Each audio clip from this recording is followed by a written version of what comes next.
Y solo les traigo nada más que 3 punticos. 3 puntos sencillos. 1, debes empezar dando gracias. Estuvimos hablando ayer, ¿se acuerdan? Que casi me quitan el sermón mientras que hablábamos. No hay oración sin empezar con el dar las gracias, con la acción de gracias. 2 punto, tu comunión con el Evangelio. Y ese es el título que hoy les traigo, tu comunión con el Evangelio. Y esto va a servir para que tú mismo te autoexamines, autoevalúes cómo está tu comunión con el Evangelio. Y cuando hablo del Evangelio, hablo de Jesucristo y su obra activa, pasiva y todo lo que venimos estudiando, ¿verdad? ¿Cómo estás con Jesucristo? ¿Cómo estás con Dios? Tu comunión con Dios. Punto 3. Dios te preserva y perfecciona en esa comunión con Dios, en tu comunión con Dios. Así que el texto, como han podido ver, es una cadena.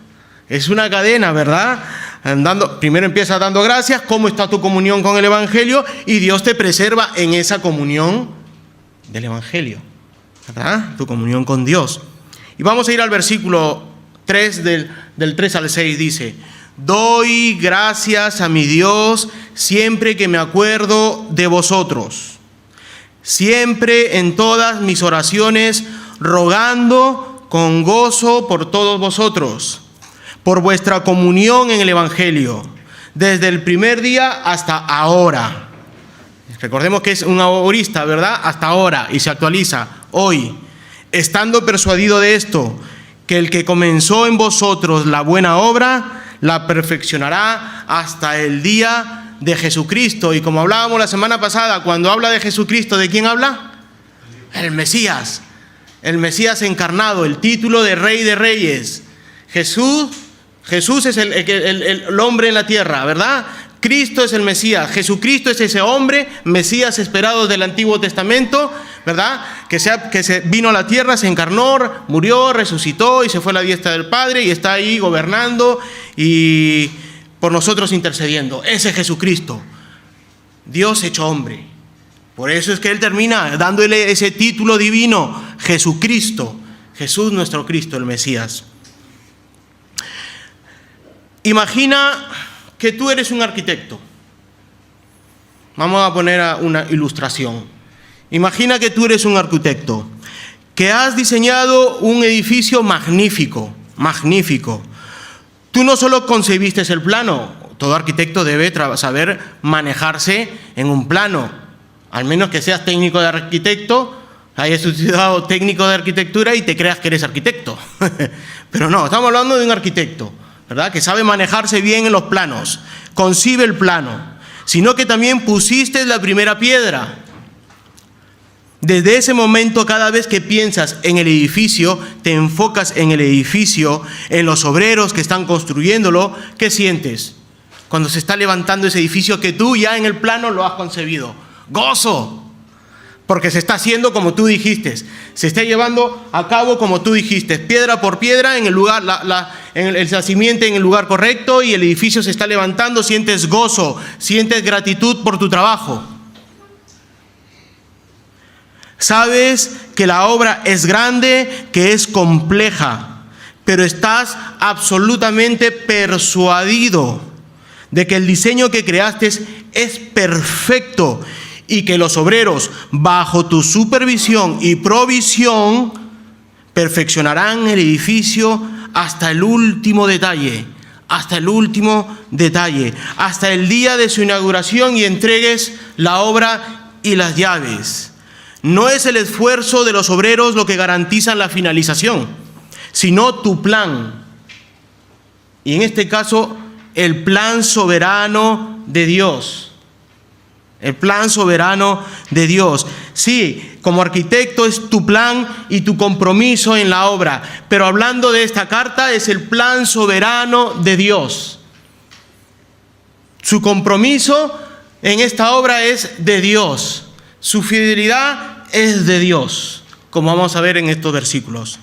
Hermanos, deben entender la obra de Dios en tu vida. Deben entender el edificio que Dios está forjando en tu vida y en la iglesia.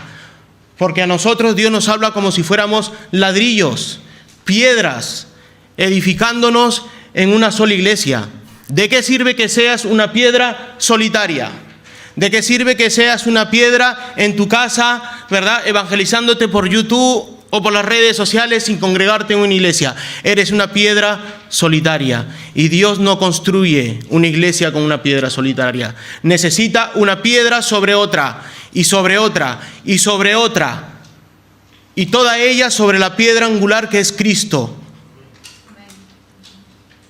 Hermanos, debes entender cuál es la obra de Dios en tu vida, tal como lo expresa Filipenses en estos textos, en estos versículos. Dios es el gran arquitecto, y no estoy hablando del gran arquitecto de los masones, como lo ven los masones, el gran arquitecto. No, yo estoy hablando de aquel gran arquitecto inteligente, Dios, soberano sobre todas las cosas, creador de los cielos y de la tierra, creador de ti, de ese Dios, no de aquellos anatemas que son los masones, que creen cualquier cosa. No, te hablo de ese diseñador que es Dios, sobre el único Dios verdadero, el único Dios trino, el Padre, el Hijo y el Espíritu Santo, de ese gran arquitecto. Él no solo nos escogió y nos llamó, quien puso la primera piedra. ¿Quién es la primera piedra? Jesucristo, Jesús. Esa piedra que desecharon, ¿verdad?, vino a ser que la piedra angular de este edificio, la iglesia. Él, se da cuenta que Dios también habla en esos términos de obra, de construcción, ¿verdad? Siendo Él el gran arquitecto, nos escogió y nos llamó y nos puso la primera piedra, que es Jesucristo. Jesucristo es quien garantiza, es Dios quien garantiza la finalización de esa obra en nosotros. Nuestra salvación no depende de nuestra perseverancia. No porque tú perseveres llegarás a la salvación, sino que depende de Dios, y sobre todo depende de su fidelidad de Dios, porque Dios es fiel. Aunque nosotros seamos pecadores e infieles, Dios es fiel para que nosotros podamos llegar al final de esa obra o de esa carrera. Dios es fiel, Dios es inquebrantable en sus propósitos. Dios es poderoso y soberano, como vimos ayer en el estudio. Él es quien comenzó la buena obra en ti, y Él es el mismo que lo llevará a cabo hasta el día de Jesucristo. Y ahí estamos hablando de escatología, el fin de los tiempos, hasta el día de Jesucristo, hasta que venga Jesucristo. Dios no va a dejar la obra media hecha hasta el 2030. No pone una fecha, sino dice hasta el día que venga Jesucristo, su segunda venida, Maranata. Es lo que Pablo quiere expresar empezando, y es una oración. Pablo ha empezado a orar y ha metido ya doctrina y teología, pum, pum, pum. Y solamente ha empezado dando gracias, a orar. Desde el versículo 3 hasta el hasta el 11 es una sola oración. Es una sola oración, pero lo vamos a dividir en tres partes. El primero empieza dando gracias a Dios. En la segunda parte habla del amor y sus sentimientos de Pablo hacia la iglesia, hacia nosotros, hacia los filipenses. Y recuerden, cuando hablamos de Filipenses y la Biblia se actualiza, la palabra se actualiza al presente, no solamente estamos hablando de Filipenses, Pablo también se está dirigiendo a la iglesia hoy en día, a IBRM en este caso, que estamos ahora mismo. Y la última parte empezará ahora, sí, a pedir en la oración. En el versículo 9 empieza la oración recién. Primero es una acción de gracias, demuestra sus sentimientos, y recién en el 9 ya nos da la razón de la oración, y empieza con: y esto pido en oración, que lo veremos en el tercer sermón. Esto me lleva a mi primer punto, y como les dije ayer, debemos empezar una oración dando gracias. No podemos arrancar: Señor, dame un Lamborghini. No saben pedir, te va a decir Dios. Piden, pero no saben pedir, y como no saben pedir, no te lo doy. Ah, Señor, gracias por el Lamborghini. Tampoco. Gracias. No, esa no es acción de gracias. Por eso es que Pablo nos va a dar una gran lección en el versículo 3. Doy gracias a mi Dios siempre que me acuerdo de vosotros. No está pidiendo un Lamborghini. Es más, si te das cuenta, no está pidiendo cosas para Él. sino que dice, doy gracias a mi Dios siempre que me acuerdo de vosotros. Ni siquiera es egoísta para pedir en lo suyo. ¿Y dónde estaba Pablo? En la cárcel, preso, encadenado, sujeto a un romano, maloliente ahí sin bañarse, sujeto a ese romano, y él está escribiendo, ¿verdad? Ya sea en la cárcel o ya sea en ese tiempo de encarcelamiento domiciliario que tuvo, ¿verdad? Un poco de libertad. Hermanos, qué hermosa lección de Pablo. Debes entenderlo.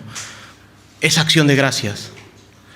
No es la acción de gracias que celebramos un día, ¿verdad? Y todos somos cristianos, matamos el pavo, el pollo y damos gracias, y el resto del año ni nos acordamos de Dios, ¿verdad? No seamos como los americanos. Celebramos un día la acción de gracia y al día siguiente celebramos Halloween. ¿Qué tipo de cristianismo, verdad? Pablo no está hablando de esa acción de gracia. Él está hablando de la comunión con el Evangelio, en el momento de orar, de entrar en esa comunidad, comunión con Dios, en esa intimidad con Dios. Te está diciendo, para el freno un momento. Te está dando una lección, para el freno. Primero empieza dando gracias a Dios. Así que, hermanos, es una buena lección para empezar esta gozosa carta. Esta gozosa carta, porque habla del gozo, ¿verdad? Es una gozosa carta. Nos da una lección de poner el freno. De poner el freno cuando nos dirigimos en intimidad, en comunión con Dios, en comunidad con la iglesia, porque no solamente se ora en intimidad, también se ora en conjunto con la iglesia como una sola asamblea de hermanos para orarle al Dios Todopoderoso.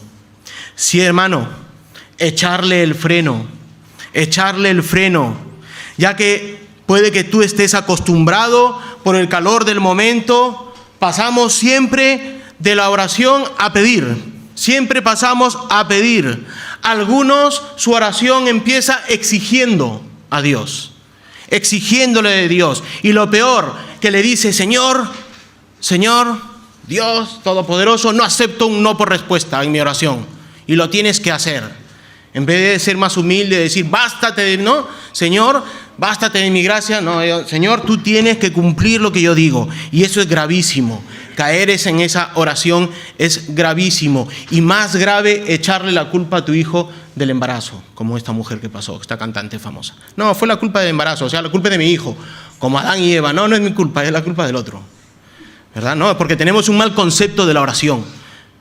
Somos súper cristianos, pero tenemos un mal concepto de la comunión con Dios. Tenemos un mal concepto de quién es Dios Todopoderoso, ¿verdad? No, pero exigimos un no por respuesta. No caigamos jamás en decirle a Dios que no aceptamos un no por respuesta. Creo que esa actitud es desafiante y falta de temor ante Dios. Caemos en el error de comenzar a pedir, pero Pablo nos da una lección de humildad. Cómo debemos actuar en la comunión íntima con Dios y la comunión íntima entre hermanos con Dios. Porque está también tu devocional con tu Biblia y tu oración en casa, ¿verdad?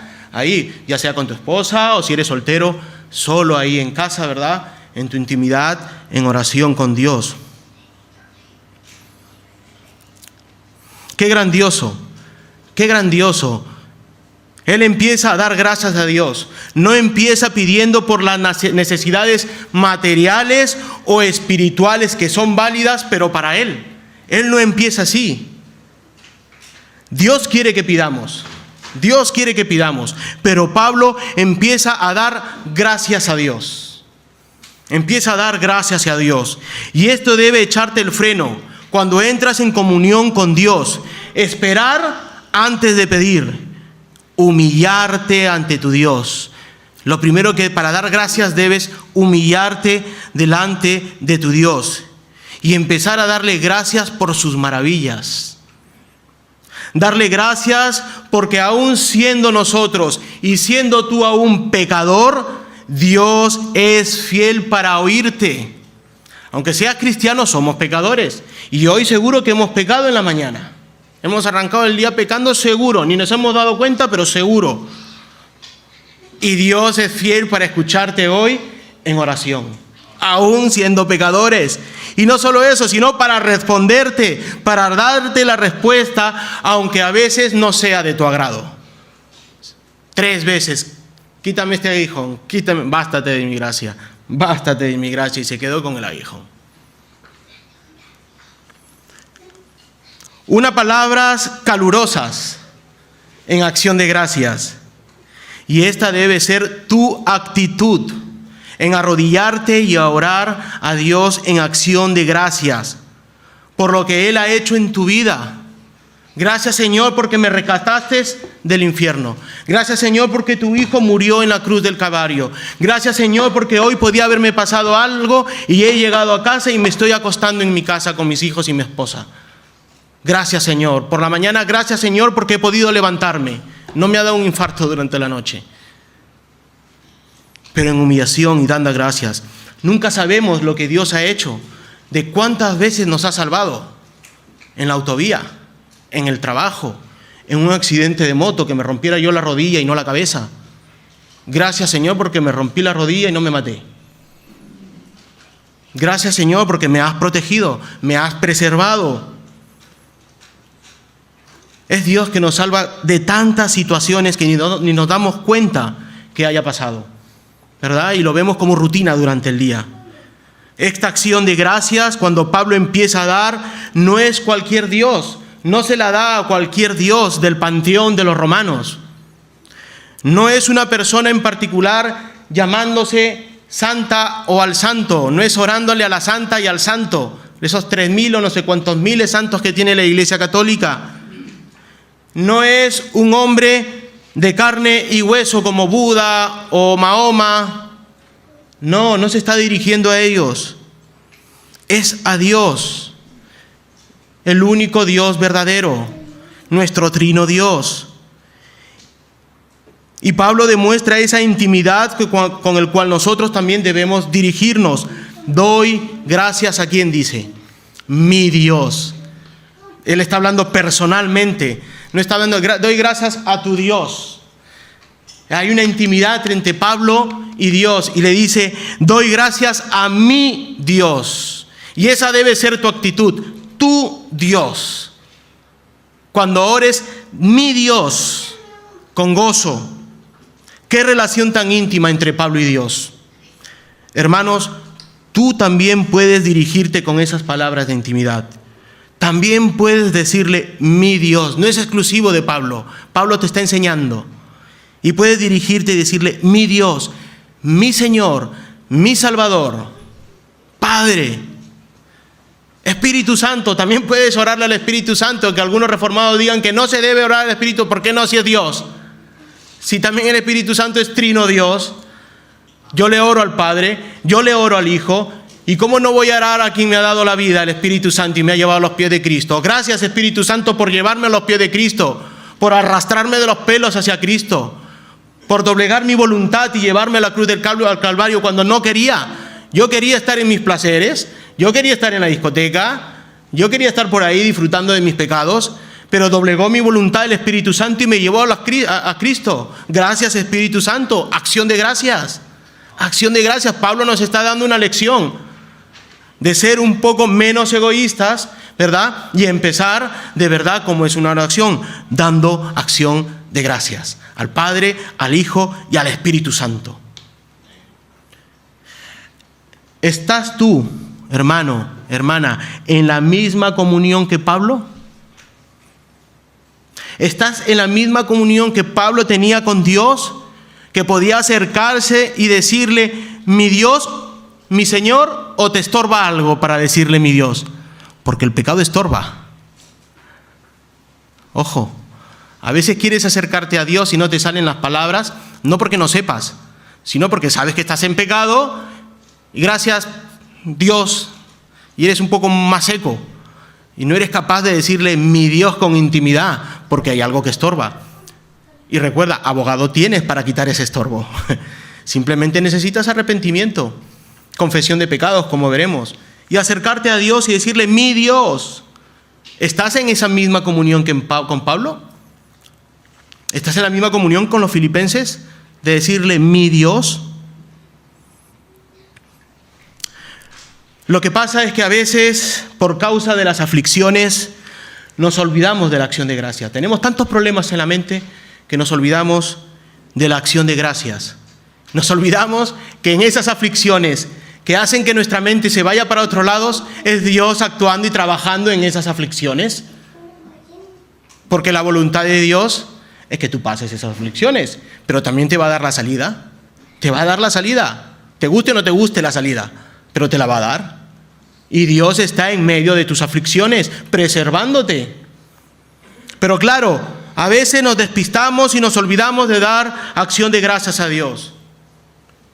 Quiero que medites unos segundos y te autoexamines. Y sobre todo que seas sincero contigo mismo. Cada cuánto tiempo da gracias a Dios. Cada cuánto tiempo te arrodillas y le das gracias a Dios. Ya sea por lo más pequeño, por lo más mínimo que hayas pasado en tu vida. ¿Cuánto tiempo pasas en intimidad? No pidiéndole al Señor, que Dios quiere que le pidas, sino dándole gracias.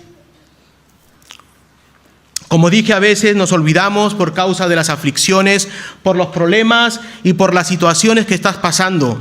Pero para eso utiliza Dios a Pablo, para darte a ti una buena lección.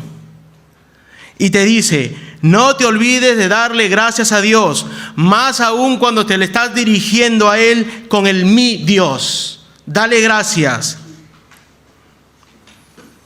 En cualquier momento, en todo momento, siempre. Doy gracias a mi Dios siempre, dice Pablo. Siempre, no hoy. Ya que hoy Pablo te está exhortando, vas a llegar esta noche y vas a orar dándole gracias. Y mañana, porque Pablo dice, doy gracias a mi Dios siempre. Y siempre es siempre, en todo momento. Cada vez que empieces a orarle a Dios. Hermano y hermana, debes dar gracias a Dios siempre, en todo momento. Da igual la circunstancia, en la aflicción que estás pasando. Da igual la aflicción que debes estar pasando. Crees y puedes dar acción de gracia. A pesar que no tengas el control en la situación, en la aflicción que estás atravesando, porque a veces no la tenemos. A veces nos derrumbamos en esa aflicción y es más grande que nuestra solución. En ese momento en especial debes arrodillarte y darle gracias a Dios. Señor, gracias. Estoy en medio de una aflicción. No tengo el control de esa aflicción, pero te doy gracias, Señor, porque tú estás controlando todo esto. Tú lo estás controlando. No veo yo la salida. Se me hace más angosto a mí la salida, pero tú estás en control. Gracias, Padre, porque tú me preservas y tienes el control de esta aflicción, de esta situación, de este momento. Aunque yo me sienta fuera de control. Y no quiere decir que si yo lo tengo fuera de control, Dios no lo tenga controlado, porque Dios lo tiene. Dios lo tiene. Siempre la tiene. Da igual la aflicción, Dios está en control. Y es por ello que tanto en la aflicción como en la victoria debemos dar gracias a Dios siempre, porque en la victoria sí damos gracias a Dios. Siempre. Gracias, Señor, porque he salido hoy victorioso. Pero en la aflicción también, y creo que en la aflicción más todavía, aferrarnos a Dios en oración. Otra cosa que nos enseña Pablo es no ser egoístas. Nos enseña a dar gracias, a darlo siempre y no ser egoístas. Que no está en su propio yo por delante, como suele pasarnos algunas veces. Fíjate lo que dice Pablo. Doy gracias a mi Dios siempre que me acuerdo de vosotros. No está diciendo, gracias, Señor, siempre porque estoy preso, pero tú tienes el control de mi aflicción. Pero claro, Pablo es apóstol, es pastor, y su oración es por medio de un corazón pastoral, y a pesar de su aflicción, él está diciendo, gracias porque me acuerdo de vosotros. No está pidiendo por él. Eso no quiere decir que tú no pidas por ti. Ayer oramos, cada uno oró por sus problemas y sus aflicciones. Pero Pablo nos está enseñando que también debemos orar por los otros, hermanos. Hay emociones encontradas en Pablo. Empieza a escribir una carta para sus hermanos que están atravesando por diferentes y diversas pruebas, incluidas los falsos maestros que se han introducido judaizantes. Es consciente de la problemática entre los hermanos de Filipo, entre dos hermanas que ha empezado un pleito, una riña. Pablo se acuerda en todo momento de ellos y viene a su memoria cada hermano, cada uno de sus hermanos. Y yo pregunto, cuando oras a Dios, ¿qué pides? ¿Qué pides? ¿Empiezas dando gracias a Dios? ¿Empiezas a pedir solo para ti? ¿Te acuerdas de tus hermanos? ¿Te acuerdas de los prójimos? Porque si ni te acuerdas de los hermanos, menos te vas a acordar de tu prójimo. Es un buen momento para reflexionar si has caído en estos errores. Pero Pablo no se acuerda de sus hermanos por el hecho de que le han llegado noticias de sus aflicciones, de los de Filipo. No porque le hayan llegado noticias de sus luchas y de sus problemas. Él dice algo grandioso que debes aprender. Versículo 3. Doy gracias a mi Dios siempre que me acuerdo de vosotros. Versículo 4. Siempre en todas mis oraciones, rogando con gozo por todos vosotros. Siempre en todas mis oraciones. ¿Eso qué incluye? No es porque ha llegado una carta de Filipo con el problema que está atravesando esta iglesia, sino que siempre en mis oraciones. Se va desde que empieza a ser apóstol, desde que plantó la primera iglesia, y luego la otra, y luego la otra, y se acuerda de todos ellos siempre. No le motivó a él la circunstancia que estaba pasando para que pudiera orar por sus hermanos. Siempre, en todas mis oraciones, no era solamente una oración, sino muchas oraciones. Y recordemos que está Timoteo ahí. Así que está Pablo y Timoteo orando por los hermanos de Filipo. Pablo no se acordó de ellos por las noticias que le acaban de llegar estando en prisión. Me acuerdo de vosotros siempre. No solo se acuerda de ellos y ya está, me acordé de ellos y oré, y ya está, como si fuera un flash en su mente, ¿no? Apareció en su mente, problemas, pum, oro, y ya está, ya no se acuerda más de ellos. No, él ora por ellos siempre en todas mis oraciones. Estés o no estés atravesando una aflicción, me acuerdo de ti y oro por ti. Pero si a ese hermano le va bien en la vida. El hermano tiene su cochazo, tiene su casa, ¿para qué voy a orar por él? Vamos a orar por el hermano que está en necesidades. No, oro por cada uno de los hermanos a pesar de la situación que está pasando. Sin ser egoísta, porque Pablo que nos está demostrando que ni siquiera está orando por él, está orando por los hermanos, no es egoísta. Ahora bien, su tipo de oración no es una oración por compromiso. Me está mirando el hermano, vamos a orar. Voy a orar por Imer y su futuro matrimonio, porque me vio y me miró, por compromiso. ¿Te das cuenta? Pablo no, está en prisión, él no está orando por compromiso. No es una oración de los jueves, que venimos los jueves aquí a estudiar, a hacer estudio de oración, o los sábados en Ellín o en Totana, estudio de oración, y me acordé del hermano de Totana, me acordé de los hermanos de Ellín, y ya está, un flash del momento, de la situación.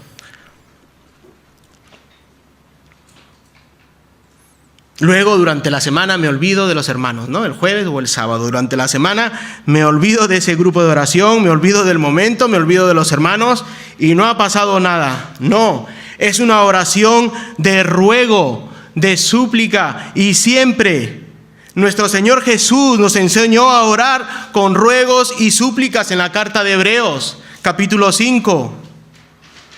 Pablo lo conocía, esa oración de nuestro Señor Jesús. Pablo orando a los hermanos de Efesios en el capítulo 6, versículo 18, orando en todo tiempo con toda oración y súplica en el Espíritu, y velando en ello en toda perseverancia y súplica por todos los santos. No solamente oraba con ese gozo, con ese ímpetu por la carta a los filipenses, también estaba orando por los hermanos de Efesios, con ese mismo gozo, en ese mismo espíritu. Hermanos y hermanas, tu oración debe ser sincera. Tu oración debe ser con ruegos, con súplicas, acordándote de tus hermanos siempre y por todas sus necesidades, sean materiales, sean espirituales, sean sobre la salud, sobre su salvación cuando oramos por nuestros hijos, pero tiene que ser siempre, no solamente de un jueves, de un sábado, de un domingo, siempre. Sea por la mañana, sea por la tarde, sea por la noche, en el tiempo que tú tengas, en tu devocional. Pero hermanos, sobre todo, no debe ser una oración seca, apagada. No digo rápida, porque puede que no tengas mucho tiempo, pero que no sea seca, que no sea con prisa, sin llenura. Pablo ora con gozo a pesar de su situación. Ora con gozo, ora con alegría, ora con ánimo. No es un gozo manchado por el pecado, es un gozo que nace del mismo Espíritu Santo en la persona de Él. Recuerda que el Espíritu Santo habita en ti y Él ora con ese gozo que el Espíritu Santo hace arder en Él, en su persona. Una persona que ha sido regenerada por Dios, el cual Pablo está llevando un peso muy grande en un ministerio pastoral, en un ministerio apostólico. Pero aunque tú no seas llamado al ministerio pastoral, y tampoco al apostólico, porque no creemos que en estos tiempos haya apóstoles y profetas, como hablábamos ayer, y aunque tú no seas, ¿verdad?, llamado a ese ministerio pastoral, aunque no lleves ese peso de llevarlo por la oración de tus hermanos, porque más aún los pastores deben orar por sus hermanos, pero aunque tú no tengas ese peso, debes orar siempre con gozo por tus hermanos. Es tu deber como hermano. Debes orar por todos los santos en el cuerpo de Cristo, que es su esposa y su iglesia universal.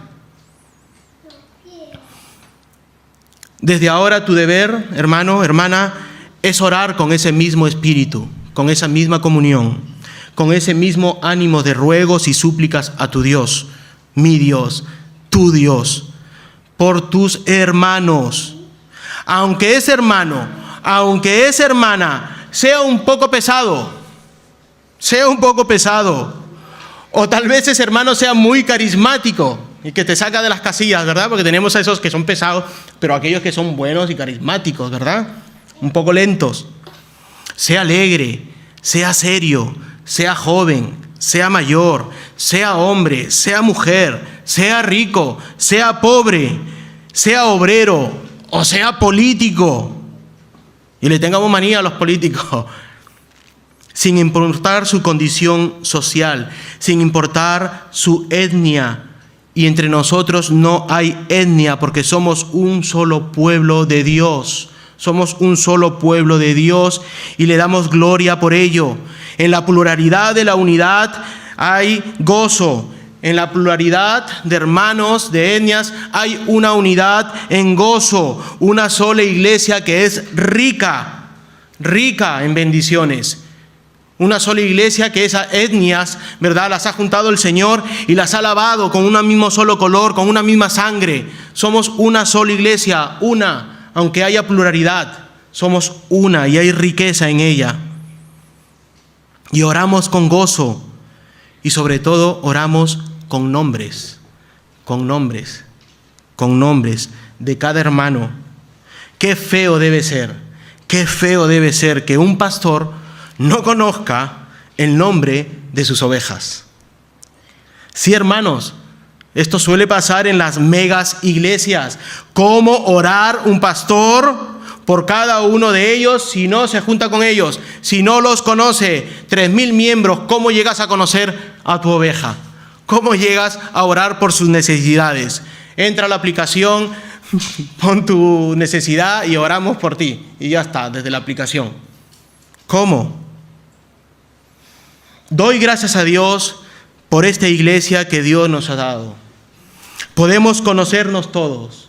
Podemos orar cada uno por el otro.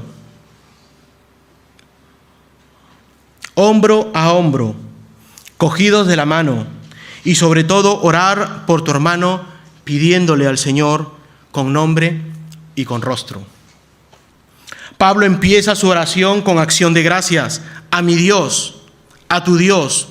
Ora por cada uno de sus hermanos y te aseguro con nombre,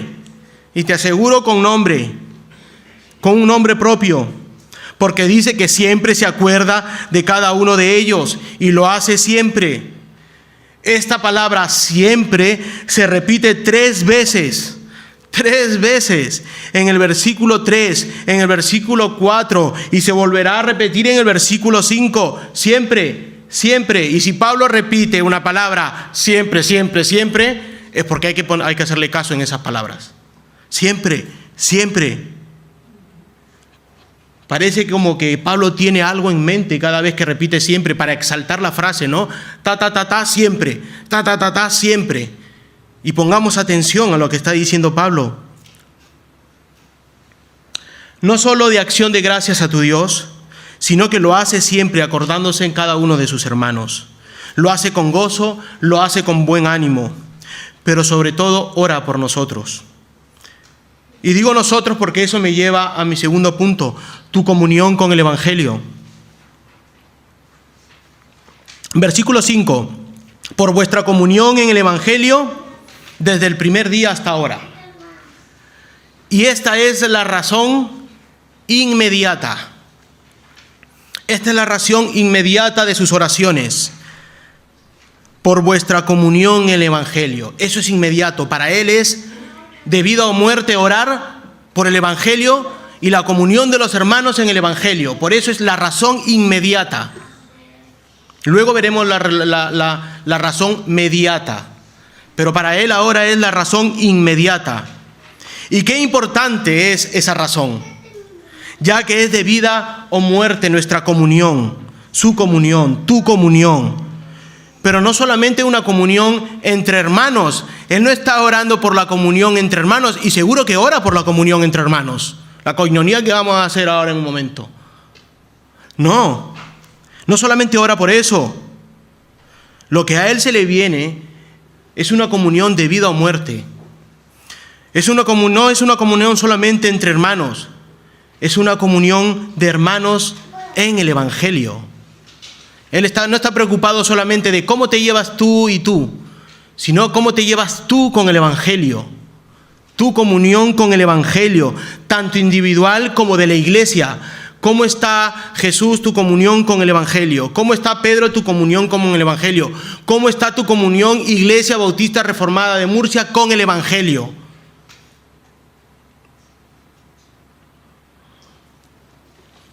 No es la única razón. En el versículo 6, orará para que sus hermanos sean cada día que pasen más en el camino de la verdad y sean perfeccionados.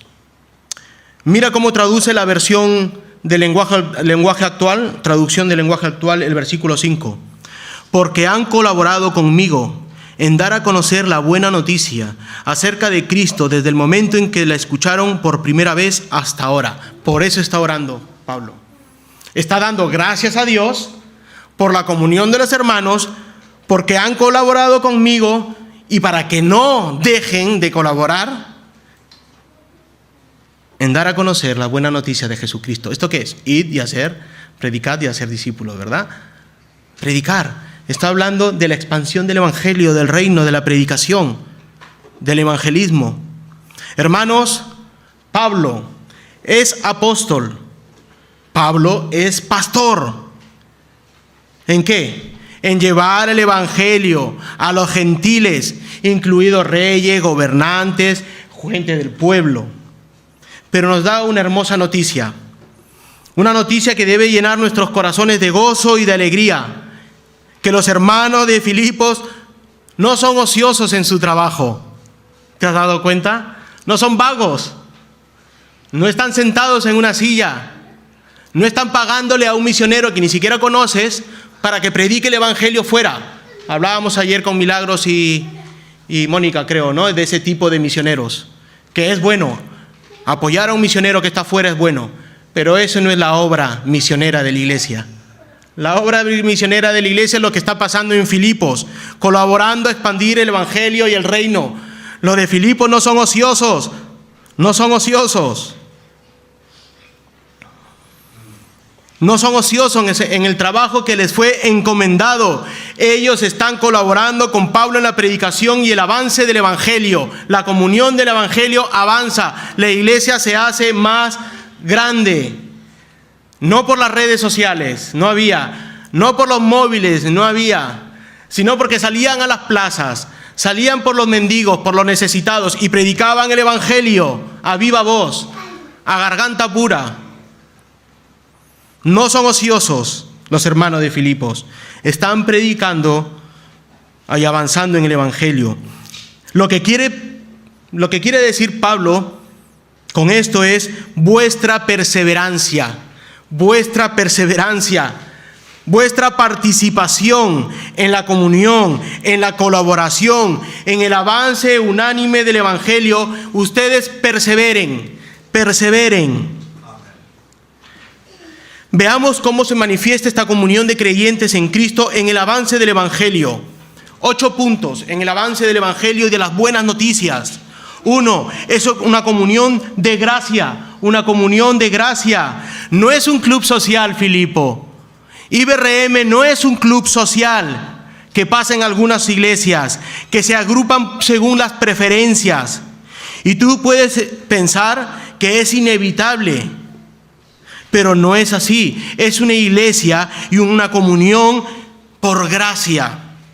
No es una comunión o una comunidad creada por el hombre. No es una organización, una ONG, creada para el avance de la justicia social, que está de moda. Eso no es evangelio. Eso es ayudar a los necesitados. Pero la justicia social no es el evangelio. Pero sí es una comunión efectuada soberanamente por Jesucristo. Es el don del Espíritu Santo enviado por el Padre. Fuera de Cristo, fuera del Espíritu Santo, esta comunión entre hermanos y el avance del Evangelio es imposible. Es imposible. Si en una iglesia no está Cristo, si en una iglesia no está el Espíritu Santo, es imposible que el Evangelio avance. Se llenará de cabras, muchas cabras, pero no el Evangelio. Porque es una comunidad en comunión de gracia. Pero también es una comunión de fe. Es una comunidad de creyentes que han depositado su fe en su Señor y Salvador. Estos creyentes fueron atraídos, como lo hemos visto ayer en el estudio, atraídos a Cristo, atraídos a la cruz por obra del Espíritu Santo. Es una comunión que hay una participación de fe en el avance del Evangelio, en el avance de la predicación, pero también en el sufrimiento de todo el cuerpo. Es por ello que ora Pablo por las aflicciones que están pasando los hermanos de Filipo y los sufrimientos a causa de la sangre de Cristo.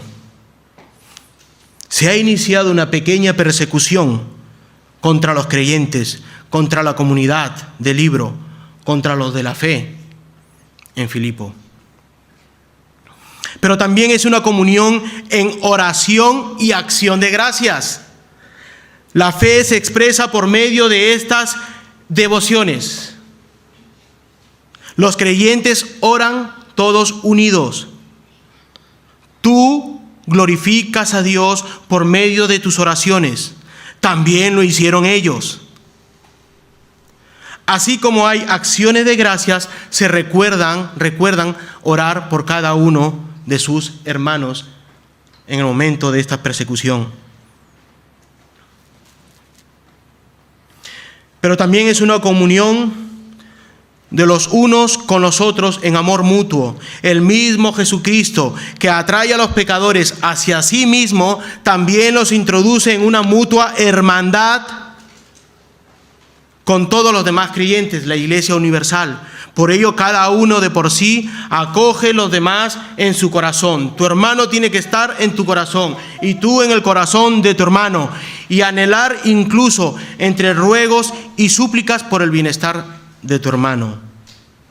Pero también es una comunión de ayuda mutua, una comunión que acude en el socorro de los más necesitados. Esta comunión se hace patente en el amor, recordando a los pobres de tu comunidad, de tu asamblea, de tu iglesia, sin importar quién sea. pero también es una comunión que fomenta la obra del Evangelio. Es una cooperación activa.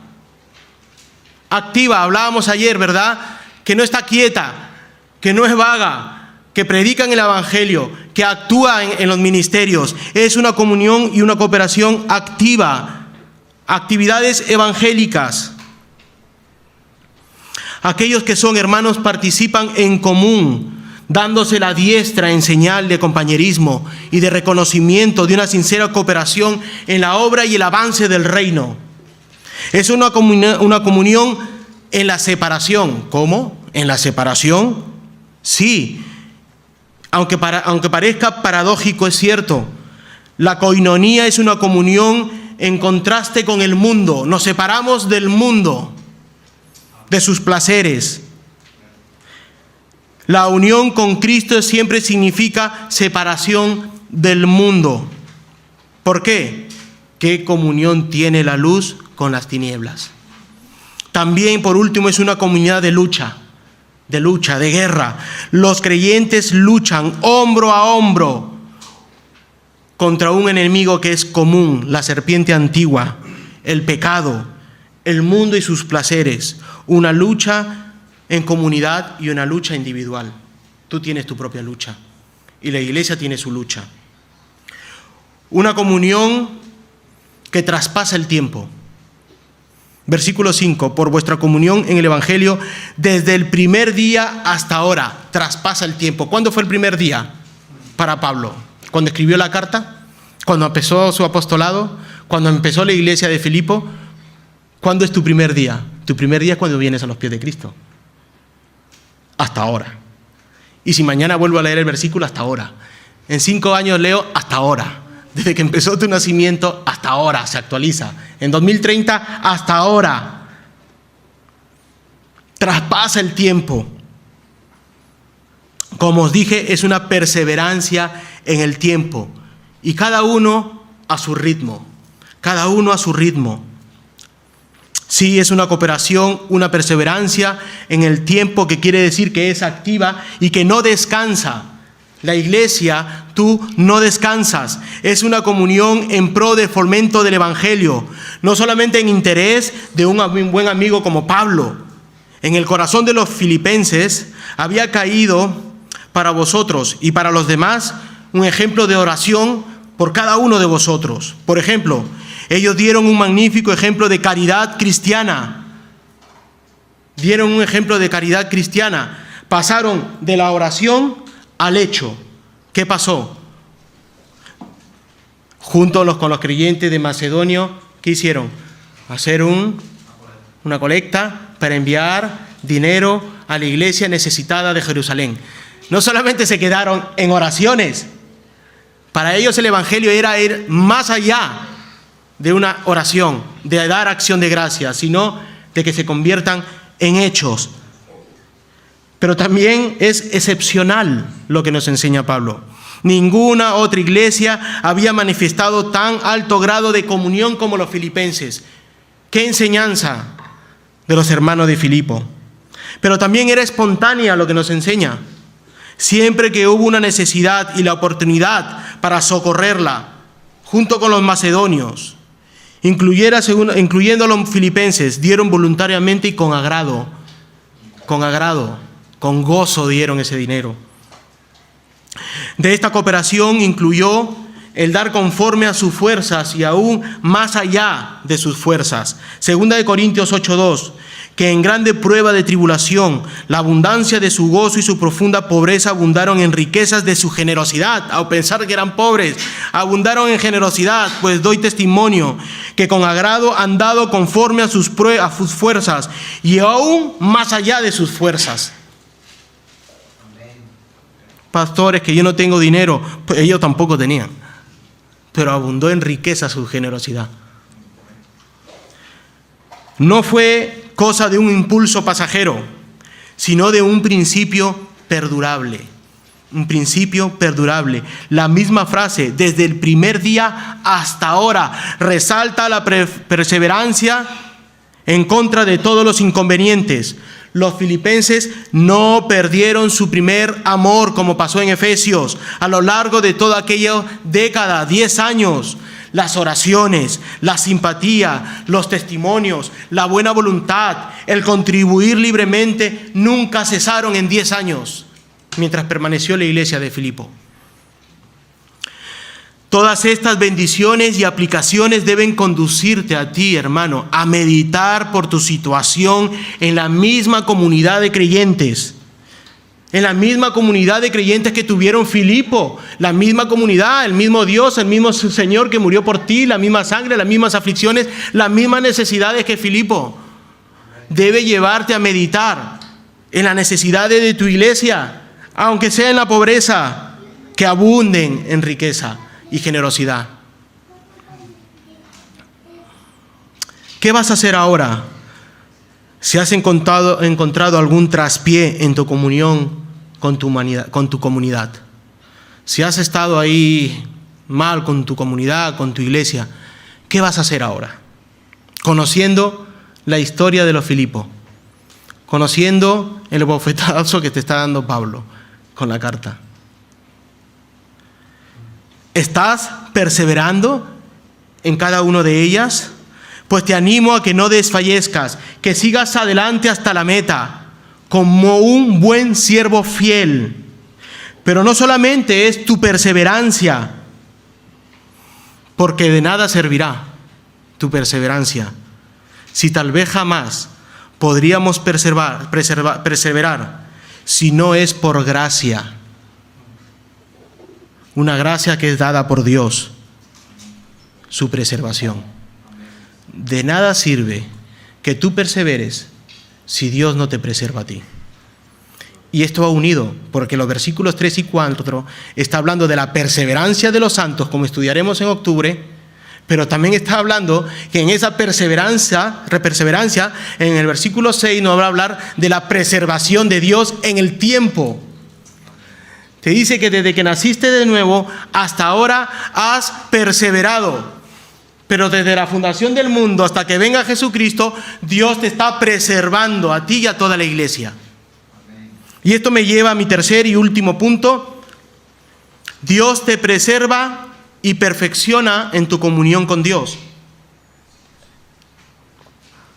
Versículo 6. Estando persuadido de esto,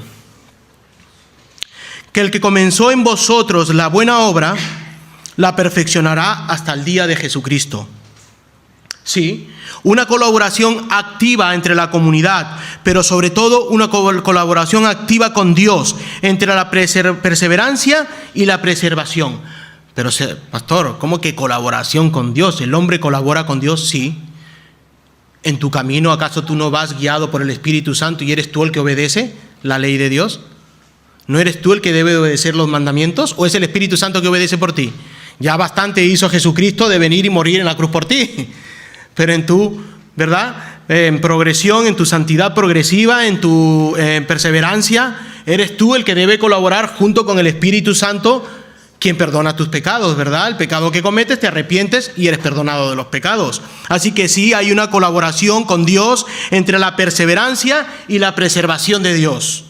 Ahora vemos este texto, la razón mediata. Si la razón inmediata era que Jesucristo oraba por esa comunión del Evangelio, por ese avance del Evangelio, ahora Él ora por esa razón mediata, remota. Esto es una causa que no es evidente, que no es inmediata, que está alejada del tiempo o el espacio, o que tiene una conexión indirecta con el efecto observado. Y si lo puedes ver, lo dice, que el que comenzó en vosotros la buena obra la perfeccionará hasta el día de Jesucristo. Se escapa del tiempo, no solo del tuyo, sino desde la creación hasta que venga Jesucristo. Se escapa de tus manos, mejor dicho. Tú no eres capaz de preservarte, es Dios que te preserva a ti, porque eso se escapa de tus manos. Y mira lo que dice la traducción del lenguaje actual, ¿cómo lo dice? Y estoy seguro de que Dios, quien comenzó la buena obra en ustedes, IBRM, la continuará hasta que quede completamente terminada el día que Cristo Jesús vuelva. Tú no la puedes terminar. Tú no la puedes terminar. Es imposible que tú te perfecciones por ti mismo. Necesitas la preservación de Dios y hasta que venga Jesucristo. Hasta que venga Jesucristo. Pablo está seguro y está persuadido. Dice, estoy seguro, estoy persuadido, estoy convencido. Jesucristo y su evangelio es la razón lógica, es la razón espiritual. Llegando a ese punto que está convencido. Porque ¿cómo te convence tu espíritu? Tu espíritu, para convencerte espiritual, necesita de tu lógica. Eso es convencerse. Tú no te convences espiritualmente. ¿Quién se convence espiritualmente? El único que te convence espiritualmente es el Espíritu Santo. Pero tú como persona, en tu andar diario, tienes que estar convencido en tu mente, en tu lógica, ser transformado. Por eso Dios nos dice que somos transformados, ¿verdad? Como lo vamos a ver ahora. Pablo está convencido espiritualmente y lógica, y utilizando su lógica, llegando al punto de que está convencido. En otras palabras, su conciencia está de la mano con la fe. Su lógica, su conciencia está de la mano con la fe. Lo que él está viviendo, lo que él está experimentando, lo que está atravesando en el tiempo, en el espacio, porque así lo describe esta carta, este versículo. Tiene un poco de pluma escatológica hasta el día de Jesucristo, hasta que Jesucristo vuelva. Él está convencido de que Jesucristo va a volver. El avance del evangelio y que Jesucristo va a regresar. Y que es Dios el que preserva toda esta situación. Entre el avance del evangelio, la comunidad del evangelio, tu comunión con el evangelio, y que Jesucristo lo va a perfeccionar hasta que Él regrese. Y Él está convencido. Su fe y su mente trabajan unánime, en la misma fe. ¿Tú estás convencido? ¿O tu mente trabaja por un lado, tu fe por otra, tu espíritu va por otro camino y tus pies van por otro? ¿Estás trabajando en un mismo espíritu? ¿Ha sido transformado tu mente? ¿Ha sido transformado tu espíritu por el Espíritu Santo? La palabra es quien va a ir transformando tu lógica, tu mente. Estoy seguro, estoy persuadido, porque Dios me ha demostrado la verdad, y que es la verdad. Y lo que Dios dice se cumple en su voluntad. Dios ha persuadido a Pablo. Dios ha influenciado en su seguridad y en la fe de Pablo. Tú, hermano y hermana, ¿estás convencido primero de lo que has creído en la fe? Y segundo, de lo que tú ves, tu lógica, de lo que tú ves. Tu conciencia, trabajan unísonos con el evangelio. Tu razón y tu fe, tu conciencia y tu espíritu trabajan unísonos en el evangelio. ¿O eres de los que dicen que si la lógica no me convence, pues menos la fe? No, hay que ver al Jesucristo histórico, mi lógica, y apartamos la fe de la Biblia. Eso está de moda. Con estos youtubers, ¿no?, de Facebook, que quieren apartar la fe de la Biblia y buscar al Jesucristo histórico en una Biblia que está basado y cimentado en la fe. La Biblia es fe y lo creemos por fe, y nuestra lógica es transformada con esa fe. No podemos separar el Jesucristo histórico y la fe y los milagros. Si quitamos la fe, quitamos los milagros, seguro. Por eso luego dicen que el Jesucristo no hizo milagros. Nuestra fe, en vez de ser transformada, es arrastrada todavía a las tinieblas. ¿Estás seguro de ello? ¿Eres unísono con tu fe y tu razón? Yo estoy convencido en lo que he creído. Mi conciencia está convencida por la fe. Mi lógica ha sido transformada por Dios y el evangelio. Romanos 12 dice: así que, hermanos, os ruego por la misericordia de Dios que presentéis vuestros cuerpos en sacrificio vivo, santo, agradable a Dios, que es vuestro culto racional. Dios es la razón. Es la fe y es la razón. No os conforméis a este siglo, sino transformaos por medio de la renovación de vuestro entendimiento. Y es la única forma, a través de Dios y su palabra, para que comprobéis cuál es la buena voluntad de Dios, agradable y perfecta. No vas a llegar a conocer esa voluntad de Dios agradable y perfecta si no conoces a Dios y eres transformado por el Espíritu Santo y te dejas transformar por la palabra. Tu mente, tu razón, tu lógica, que a veces es más fuerte que la fe. Doblégala por medio de la fe y deja que el Espíritu Santo y su palabra te transforme, no conformándote a este siglo, sino transformados por medio de la renovación de vuestro entendimiento, tu conciencia siendo transformada. Pablo está convencido de que, según el texto, de esto, el que comenzó en vosotros la buena obra, la perfeccionará hasta el día de Jesucristo. Nótese cuán estrechamente está relacionado el apóstol con la perseverancia humana. Vuestra comunión en el Evangelio desde el primer día hasta ahora, tu perseverancia. Con la preservación divina, el que comenzó en vosotros la buena obra la perfeccionará. ¿Has visto cómo trabaja Dios y el hombre? Perseverancia, preservación. Vuestra comunión con el Evangelio desde el primer día hasta ahora, perseverancia, y el que comenzó en vosotros la buena obra la perfeccionará. Divina preservación. Cualquier doctrina de la salvación que no haga plena justicia a estos dos elementos no es bíblica. No es bíblica. No, nosotros lo hacemos solo por nuestras fuerzas. Dios no se mete, no va a ir en contra de nuestro libre albedrío. No es bíblico. Porque Dios te preserva en aquello. No. Yo no puedo hacer nada. Dios lo hace todo. No voy a salir a predicar hipercalvinismo. No voy a salir a predicar porque Dios va a traer a todos aquellos que son escogidos a la iglesia. Aunque no conozcan la dirección, Dios los va a traer por la puerta. Y creemos que nosotros no debemos colaborar. Cualquier evangelio predicado que no tenga estos dos elementos no es bíblico. No es bíblico. Aunque es cierto que Dios perfeccionará la obra, no tú.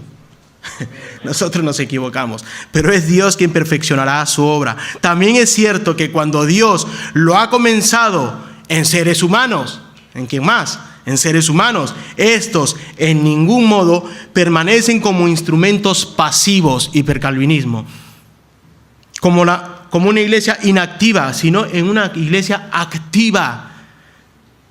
Tú eres creyente activo, cada uno según su conciencia y su fe, según la fe que te ha sido dada, pero jamás es una iglesia pasiva. Más aún cuando estamos hablando de la perseverancia de los santos en el camino, en el trayecto, en la carrera, en la meta, hasta el día de Jesucristo. Si te das cuenta, esta colaboración activa entre Dios y el hombre, y cada uno en su lugar, el que comenzó en vosotros la buena obra la perfeccionará hasta el día de Jesucristo. ¿Quién comenzó la buena obra? Dios. ¿Quién la perfecciona? Dios. ¿Cuándo será perfeccionado por completo? Dios. Cuando regrese Jesucristo. ¿Y quién es Jesucristo? Dios. Si te das cuenta, hasta ahora, esta obra es hecha por el Dios Trino, donde colabora con el hombre. ¿En quién se comenzó la buena obra? En el creyente, en un ser humano, en ti. Y tú debes mantenerte en obediencia durante ese camino.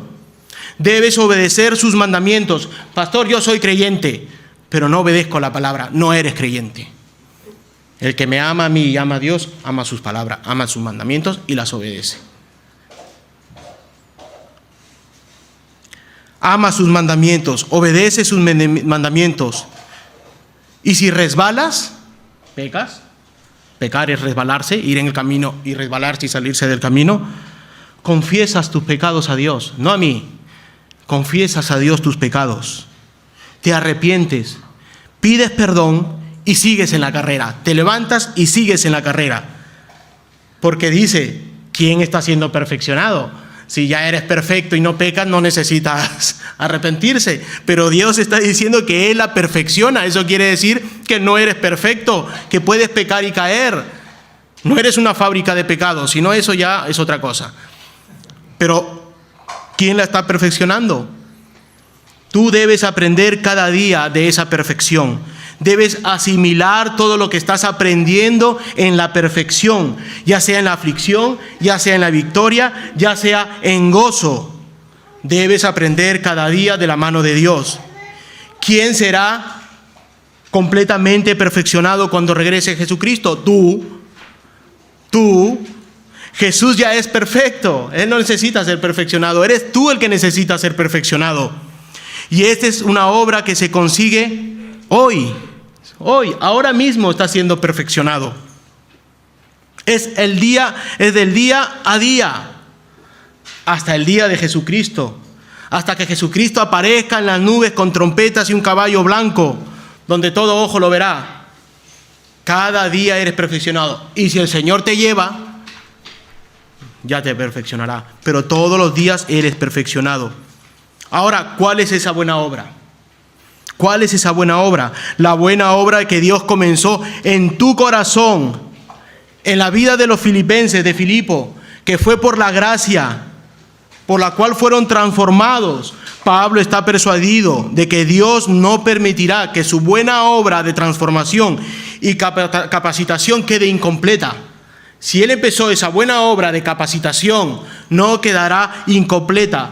La expresión la perfeccionará implica la presentará completa cuando venga Jesucristo. La obra que en mí es por ti comenzada será por tu gracia plenamente consumada, dice Helen Nielsen. Dios, por lo tanto, no es como el hombre. No es como el hombre. Los hombres hacen experimentos y dejan las cosas a medias hacer. Pero Dios la ejecuta. Sus planes, según su voluntad, se cumplen hasta el final y con éxito. Con éxito. Es necesario hacer hincapié, sin embargo, que de acuerdo con el contexto de este versículo, esta preservación de Dios no es hecha con miras egoístas, sino para una vida entregada al servicio. Dios te preserva para que tú entregues tu vida al servicio del Evangelio, al servicio de Dios, al servicio de tu comunidad. La acción de gracias capacita al hombre para la obra, no para salvarse, ya que el hombre es incapaz por su naturaleza caída, muerta en sus delitos y pecados, para salvarse. Pero una vez transformados, regenerados por el Espíritu Santo, somos capacitados a andar en buenas obras hechas en Jesucristo, como nos dice Efesios 2:10. Amados hermanos, estas buenas obras en Cristo, que en Dios comenzó en ti, te da muchas bendiciones y beneficios para tu vida.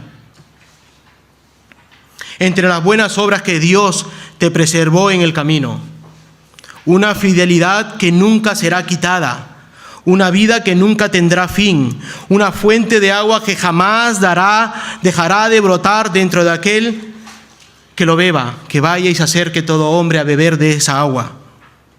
Un don que nunca será perdido, la salvación, la fe, el arrepentimiento, una mano de la cual las ovejas del buen pastor nunca serán arrebatadas, una cadena que jamás será rota, que se romperá, un amor del cual nunca seremos separados, un llamamiento que nunca será revocado, un fundamento que jamás será destruido y una herencia que nunca se corromperá. Nunca se corromperá. Hermanos, debemos seguir en el camino de las buenas obras. Debemos seguir en la carrera a pesar de los obstáculos, a pesar de los baches.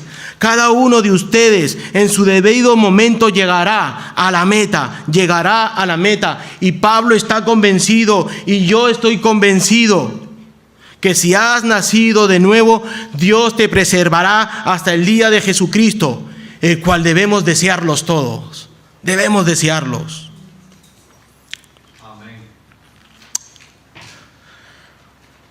Pero esto no debe quedarse aquí, debe haber una aplicación para la iglesia, como lo tuvo para Filipo.